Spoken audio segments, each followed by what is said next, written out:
Welcome to the Deep Dive. Today we're diving headfirst into a book you shared with us, What a Difference a Day Makes by George McGill.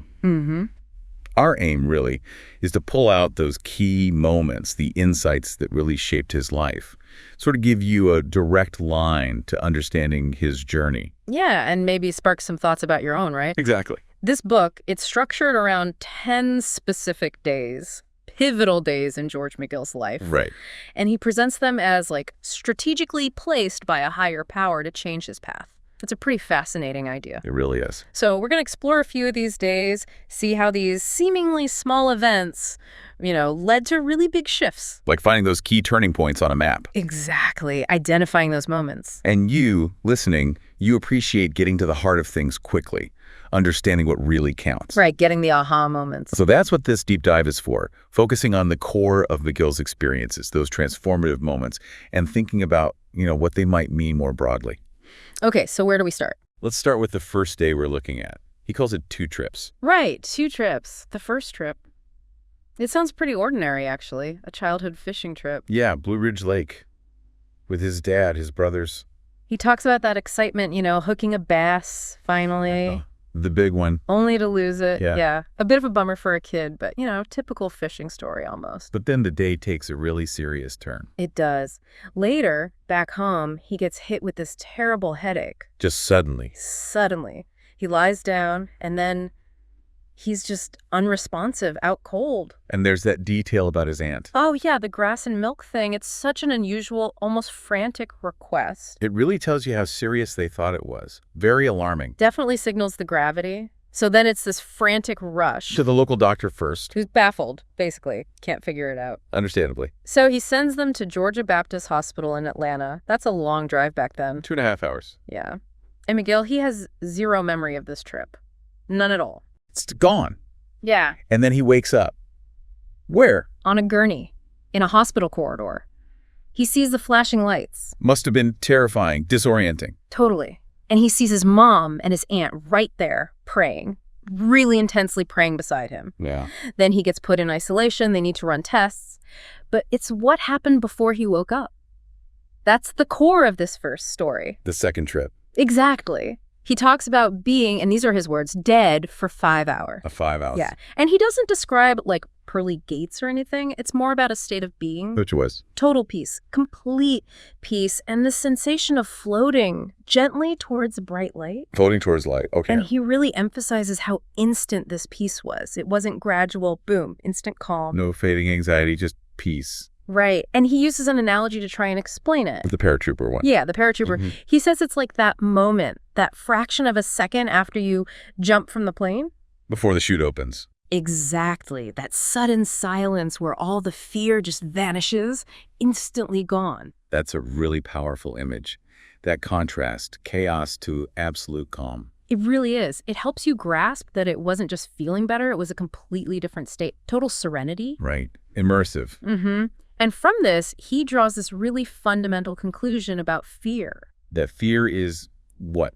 The absence of knowledge. Exactly. Fear is the absence of knowledge. He says in that state, he just knew everything. All the answers were there. And knowing everything means no room for fear. No fear, just that total peace. And this experience, he says, just wiped out his fear of death. Completely. It wasn't just an idea he adopted. It was something he felt, he experienced directly. Right. Visceral. It fundamentally changed his whole perspective on life, on death. That kind of experience sticks with you, Definitely. So he sees this whole thing as his personal testimony. Yeah, proof for him of the peace that's waiting. It cemented his faith in God, in the soul being eternal. And he believes his mother's prayers were key. He does. He credits her prayers with bringing him back. And then he briefly touches on being born again. Right. Just briefly here. He links it to overcoming the fear of hell, basically. Ensuring that peace. Like a ticket to heaven, as he puts it. Yeah, gaining that essential knowledge, you could say, to dispel the ultimate fear. So the upshot of this whole day, these 2 trips, is he's no longer afraid to die. Not at all. He even says he kind of looks forward to experiencing that peace again. That's a massive shift in outlook. All from that one day as a kid. Incredible, isn't it? Okay, let's shift gears. Let's look at another day. This one seems even more mundane at first glance. Typing class. Right. So now he's a senior in high school. Okay. And just kind of on a whim, really. Mhm. Him and some friends decide to take typing. Just like that. No big reason. Nope. Seems totally spontaneous. The teacher, Mrs. Smith, she was well-liked. Maybe that was part of it. But no grand career plan. Just seemed like an easy class, maybe. Probably. You know how it is in high school. But then, surprise, he's actually good at it. Really. Finds a hidden talent. Yeah, a natural aptitude. Picks it up really fast, starts banging out those standard phrases. He mentions a funny story about a classmate, too. Oh, Johnny Pickett. Yeah, apparently this kid would get super frustrated during the speed drills. Slamming the typewriter. Totally. Pounding away. You can just picture it, right? Teenage angst and clackety keys. Ah, definitely. Brings that classroom scene to life. And there's another thread here, too. His mom worked at Levi Strauss. Okay. As a supervisor. Right. She encourages him to get a summer job there between junior and senior year. Makes sense. And again, unexpectedly, he finds he's really good at operating the sewing machines. Another hidden skill, like the typing. Exactly. Some kind of manual dexterity he didn't know he had. Fascinating how those things pop up, isn't it? That's- These skills you don't expect. Totally. So later in senior year, Mrs. Smith, the typing teacher, she notices how fast he is. How fast are we talking? Close to 100 words per minute, which is seriously fast. Wow. Yeah, that's impressive. So she pushes him to enter the state typing contest. And he's like, yeah, let's do it. Nope. He turns it down flat. Says he thought it was sissy. Oh, classic teenager. Can't be seen doing something uncool. Exactly. It just shows how your perspective then can totally blind you to what might be important later, right? Definitely. So at the time, this typing class, it just seemed insignificant. Completely. An easy grade, hang out with friends, boring even. Neither him nor Mrs. Smith could have guessed. Not in a million years. They couldn't predict how absolutely crucial this skill would become. And this is where the story jumps. Dramatically. Yeah. Fast forward 2.5 years, he's in Vietnam. Okay. Big leap. And he makes this point really strongly. That random decision, taking typing class, Yeah. it ends up having these huge life or death consequences thousands of miles away. Wow. Okay, so set the scene in Vietnam. He's with the 173rd Airborne, and his first 6 months, intense combat, constant danger. Scary stuff. He talks about the fear being constant and really leaning on his faith to get through it. Understandable. So this really grounds you before you hear how typing, of all things, plays a role. Okay, so how does it connect? There's this specific, really harrowing moment, a big battle called the Slopes. The slopes, okay. He's fighting, and there's a South Vietnamese soldier right next to him. Yeah. And the soldier gets killed, machine gun fire. Oh, man. And McGill realizes with this awful clarity, if that soldier hadn't moved just then, the bullet was meant for him. Chilling. That close. He sees it as God's intervention, a direct sign. Makes you really feel the thin line between life and death there. Absolutely. So after this battle, He gets some R&R, rest and recuperation, then he heads back to headquarters. Okay. And this is it. This is where typing class comes back into play. He finds Lieutenant Owens. he's officer. Right. And Owens is struggling. He's trying to type up award citations for the soldiers on this old typewriter. Important paperwork, but tedious. And probably slow going if you're not a typist. So McGill sees this, And he just offers, hey, let me do that. and Owens is probably like, you, a combat soldier, you can type. Exactly. Completely surprised. Blown away, probably. I bet. And Owens' immediate reaction is just priceless. He says, you've spent your last day in the field. Just like that. Pulled him out. Just like that.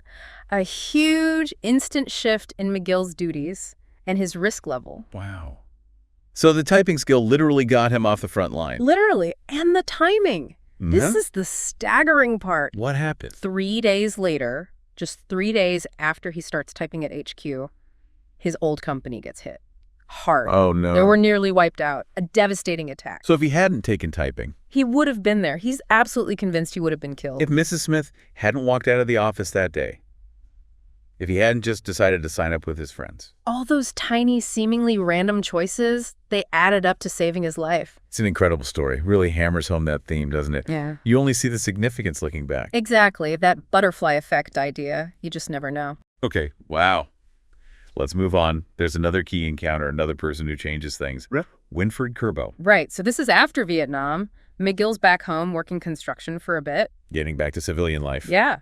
And he gets involved with his church, Jonesboro First Baptist, Okay. starts teaching Sunday school. And guess who's in his class? Let me guess. Someone connected to Chick-fil-A. You got it. Dan and Bubba Cathy, Truett Cathy's sons. Before Chick-fil-A was huge, though. Exactly. It wasn't the giant chain it is now. Just starting out, really. But these connections matter. So Truett Cathy notices McGill. He does. He's impressed by him, maybe sees his potential, his character. And offers him a job. A big opportunity, yeah, to become an owner-operator of a Chick-fil-A. Wow. That's huge. Cathy was expanding, looking for good people he could trust. McGill seemed like a good fit. So McGill jumps at it. Well, he agrees to check it out. Truett suggests he visit an existing store first. Let's see how it runs. Makes sense. Yeah, a successful one at South DeKalb Mall. And the operator there, Winfred Kerbo. Ah, so this is the meeting. This is the day. But McGill almost didn't go through with it. Why not? He sees the employees in the paper hats and the bow ties. Right, the classic Chick-fil-A uniform back then. And he has this moment of, well, pride maybe. He's a combat vet, you know.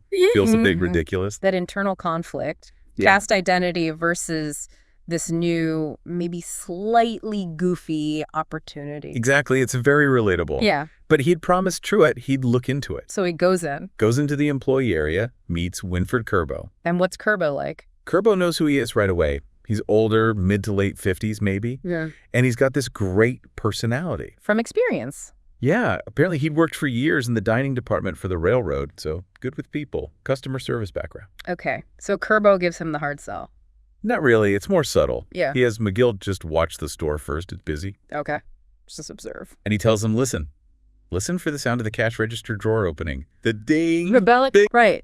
And he says, every time you hear that bell, I just made another dime. Huh, that's a clever way to frame it. Very Really? tangible, motivating. Totally. And then to really drive it home, Kerbo shows him the numbers. The profit and loss statement. Yep.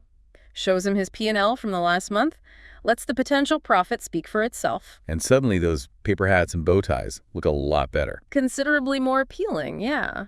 It puts the initial hesitation into perspective. Practical rewards versus, vanity. So McGill takes the opportunity. He does, and he becomes really successful, opens his own store at Perimeter Mall. And does well. Extremely well. He even comes up with his own ideas to speed things up, make it more efficient, break sales records. Wow, good for him. Yeah, and it becomes a family thing, too. He eventually helps his parents, his brother, become Chick-fil-A operators as well. That's fantastic. A real success story stemming from that meeting. Absolutely. The Chick-fil-A part was huge, no doubt. But McGill says the real difference that day made Wasn't just the business. it was meeting Winfred Kerbo himself, that relationship. Okay, how so? What else happened? Well, during the training period, Kerbo invites him to play golf. Golf. McGill wasn't a golfer. Nope. He actually had the same reaction as with typing, thought it was kind of sissy. Huh. Eh, History repeating itself. a little bit, yeah. But Kerbo invites him, so he reluctantly agrees, gives it a shot. Another seemingly small invitation. Exactly. And just like that, huge consequences. They liked it. Liked it. He got instantly addicted. His words. Played his first round at Browns Mill Golf Course. Hooked immediately. Totally hooked. Kerbo becomes his regular golf buddy, teaches him the game. And this becomes a big deal for McGill. Massive. He says meeting Kerbo and getting into golf outside of his relationship with God, that had the single biggest impact on his life. Wow. More than Chick-fil-A even. That's what he implies, Yeah. because this passion for golf eventually leads him to start his own company. Kiss Golf. Kiss Golf, yeah. Which did incredibly well. Over $100 million in sales, the book says. Incredible. Yeah. All stemming from that one casual golf invitation from Winfred Kerbo. Amazing, isn't it? And for McGill, golf became more than just a business or a hobby. How so? He saw it as a way for families to connect, especially mothers and kids, he mentions, a way to communicate, spend time together. So it had a deeper meaning for him, too. Definitely. And reflecting on Kerbo, he says, Winfred wasn't some pro golfer. Just loved the game. Just loved it and shared that love. And that simple act changed McGill's entire life path. And McGill hopes his legacy is similar. Yeah, he draws that parallel. Hopes he introduces people to Jesus, the way Kerbo introduced him to golf. It's about that positive influence, right? The unexpected ways we shape each other's lives. Profound stuff. Mentorship, chance encounters. Yeah, They really matter. they really do. Okay, should we move to the next really pivotal, deeply personal day? Let's do it. The one titled Born Again. Right. So McGill reflects back on Vietnam again here. How it changed him. Fundamentally, he talks about going from feeling, young and invincible. Like most young soldiers probably feel initially. Right. To really understanding his own vulnerability, how much he needed to rely on God just to survive day to day. That kind of experience has to leave a mark, facing your own mortality like that. Definitely. It laid the foundation, he says, for a deep spiritual need later on. So after Vietnam, things weren't smooth sailing. Not immediately. He describes a period of inner turmoil, anger, fights, still processing it all, probably. Yeah, that makes sense. Post-traumatic stress, even if they didn't call it that as much then. Exactly. And so by age 31, he feels this incredibly strong need, a hunger, really. To know for sure. To know with absolute certainty if he was born again. It wasn't just intellectual curiosity, it was deep. Okay. So how does this unfold? It involves the military again. Yeah, kind of unexpectedly, he's stationed at Fort Bragg at this point. In North Carolina. Right. But he wants to be closer to his parents in Atlanta, so he tries to get a transfer to Fort McPherson. Seems like a long shot, maybe. Getting a specific transfer like that. Usually, yeah. But somehow, he gets an audience with the top guy, the command sergeant major, for the whole Third Army. Wow. How did that happen? Well, turns out, this sergeant major, it's Sergeant Top. Sergeant Top. Wait, from Vietnam. The very same. Yeah. His former first sergeant, a guy he really respected. No way. What are the odds? Crazy, right? And that connection, that history, makes all the difference. So Top helps him out. He does.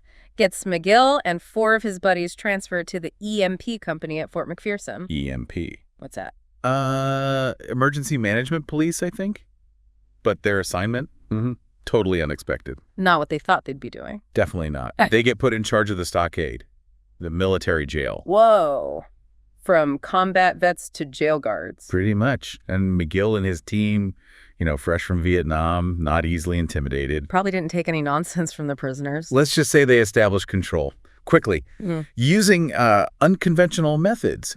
The book implies a certain level of implied force based on their combat readiness. Okay. Sounds like they weren't messing around. Not at all. They got the job done, restored order, but their methods ruffled some feathers. Congressional complaints. Uh-oh. Yeah. So mission accomplished, but they get reassigned pretty quickly to white hat duty, regular MPs. So that whole stockade episode, it shows how different they were after Vietnam. I think so. McGill reflects on that, how combat changed him, made him more protective, maybe quicker to anger sometimes. She gives an example. Yeah, about seeing some guys harassing a woman and him stepping in, confronting them pretty forcefully. That protective instinct, maybe a shorter fuse too. The long shadow of war. Exactly. So fast forward again, it's now 10 years after Vietnam. Okay. And McGill is just tired, worn out, emotionally, physically exhausted from years of conflict inside and out. That sets the stage for something big. It does. He's staying at his parents' place. It's night. He's in complete darkness. Which was a habit from Vietnam. Yeah, darkness meant safety there. So in the dark, he prays. Really sincerely. He needs to know, am I born again? Do I belong to you? A moment of real seeking. Absolutely. And then something happens. Something physical. What does he describe? Like a bolt of lightning going right through him. So powerful it physically throws him out of the bed. Whoa. That's intense. Not just a feeling, but a physical event. Extremely intense, visceral. So he's on the floor. What's going through his mind? Just one thought, apparently. Overwhelmingly clear. Okay, I know, and thank you. Simple, but profound. Profound, instant knowing, deep gratitude. And that was it. That experience gave him absolute certainty. Absolute, unwavering certainty about God, about being born again. No doubts left. And that certainty stuck. Completely. He says, he's messed up since then, needed forgiveness like anyone, but he knows he can't be reborn. That experience was foundational, irreversible for him. A total transformation. Yeah, he talks about the change from being, his words, mean and full of temper to feeling love, having peace. And he calls this the most important day. The most important day of his life. It gave him peace, purpose, and a kind of inner power. He uses that GPS analogy here too, right? Yeah, the Holy Spirit as his GPS, God's purpose system, guiding his life now. That makes sense. A new direction finder. Exactly. And crucially, like the childhood experience, this one also completely removes his fear of death. That seems to be a recurring theme. Peace and fearlessness. Definitely. Yeah. This spiritual awakening cemented that inner security for him. It really shaped everything that came after. Okay, so that leads us to another significant day, another turning point. the one called Go to Work for Me. Right. So now we jump forward quite a bit, about 28 years after that born-again experience. Wow, long time. Yeah. He's driving up in North Georgia, and he's thinking about a business deal, an opportunity in Nashville. Okay, weighing his options. Exactly. And he's literally at a crossroads, a junction in the road, stopping, thinking. And then? He hears a voice, clear as day, audible. Not in his head, he says, but actually hearing it. Saying what? Why don't you go to work for me? Whoa, just like that. Yeah. A direct question. Direct, unmistakable, and completely unexpected. What's his reaction? He must have been stunned. He was. And his response is actually kind of funny, very human. What did he say? He says he replied out loud, "You know how expensive I am." And then he started laughing. Huh. That's pretty good. Bit of humor even then. Yeah, a very down-to-earth reaction to something extraordinary. But then, obviously, he thinks about what it means. Go to work for me. What does that mean? Yeah. So many possibilities. Exactly. It's profound. He really reflects on it, prays about it. And what does he come to understand it as? As a clear calling, a mandate, really, to share the message of Jesus, the sacrifice, the redemption story. So a shift away from business as his main focus. A definite shift towards a primarily spiritual mission. That becomes his main work now. And he gives this mission a name. He does. M.A.S.H, Motivated Armies Seeking Heaven. M.A.S.H. Okay. And the goal is pretty straightforward. Help people get to heaven. He talks about partnership, about life being like a war zone between good and evil and needing to work together. So it's about recruiting people for God's side. That's how he frames it. He repeats again, he has no fear of death because of his experiences. Right. So now his purpose is to be a recruiter for God's kingdom. That's his new job title, essentially. And part of that is standing firm on his beliefs. Yeah, he emphasizes standing up for what he sees as biblical truth. This calling just solidified his commitment, made it unwavering. So from that day, that moment at the crossroads. His mission was set. Yeah. Help as many people as possible be born again. That became the driving force for the rest of his life, a defining moment for sure. Okay, wow. We've covered a lot of ground, a lot of significant days. We really have. It's quite a journey. So maybe let's try and wrap up the key takeaways here as we bring this deep dive to a close. Sure. We saw that childhood brush with death, right? Leading to that unexpected, profound peace. Yeah, and the typing class, that random choice. Becoming a literal lifeline in Vietnam. Amazing. Then meeting Winfred Kerbo. Yeah. Opening doors to Chick-fil-A, sure, but more importantly. Igniting that passion for golf. Yeah. Which led to another whole career path. Exactly. And then the deeply personal born-again experience. Bringing that certainty, that peace and purpose he was searching for. And finally, that direct, audible calling, go to work for me. Setting his ultimate mission. It's a powerful sequence of events when you lay them out like that. It really is. And for you, the learner listening in, hopefully this gives you that condensed insight into these moments, how they rippled outwards. Yeah, his stories, they really highlight how these seemingly small things, choices, encounters. They can just dramatically change everything, your whole life's path. And the role of unexpected skills like typing or those deep spiritual experiences. They all weave together to make his unique story. So maybe a final thought for everyone listening to sort of chew on. Yeah. Think about your own life. Are there moments looking back that seemed insignificant at the time? Random choices, chance meetings. Yeah. That maybe, just maybe, held some unforeseen importance. Or subtly changed your direction. It makes you wonder, doesn't it? It does. And maybe thinking about what a deeper purpose might look like in your own journey, whatever shape that takes for you. McGill's story definitely invites that kind of reflection. The power of a single day, the potential for unexpected turns, for meaning. Exactly. It's about the potential within our own stories, too. Well, thanks for joining us for this deep dive. Yeah, thanks, everyone.